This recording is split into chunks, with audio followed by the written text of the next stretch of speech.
যেখানে ধর্মনগরকে কেন্দ্র করে নতুন রেল ডিভিশন গঠন এবং দীর্ঘদিন ধরে বন্ধ থাকা ঊনকোটি জেলার কৈলাসহর বিমানবন্দর পুনরায় চালুর দাবিতে রবিবার বাণিজ্য নগরী ধর্মনগরের অর্থেন্দু ভট্টাচার্য স্মৃতি ভবনে এক গণ কনভেনশন অনুষ্ঠিত হয়। Dharmanagar railway division demand and development কমিটির উদ্যোগে আয়োজিত এই কর্মসূচিতে উপস্থিত ছিলেন কৈলাসহরের বিধায়ক বীরজিৎ সিনহা, যুবরাজনগরের বিধায়ক শৈলেন্দ্র চন্দ্র নাথ, কমিটির সভাপতি কন্দর্প ভট্টাচার্য সহ বিশিষ্ট ব্যক্তিরা।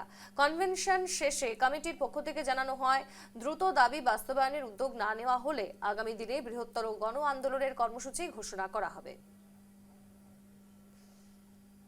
আমাদের জোরালো দাবি হচ্ছে রেল ডিভিশন ত্রিপুরার ধর্মনগরে করা হোক। বর্তমান সময়ে বিমানবন্দর চালু হলে উত্তর ত্রিপুরা ঊনকোটি ধলাই জেলা মানুষ তো বটেই, পার্শ্ববর্তী আসামে বরাক উপত্যকার লোকজন উপকৃত হবেন।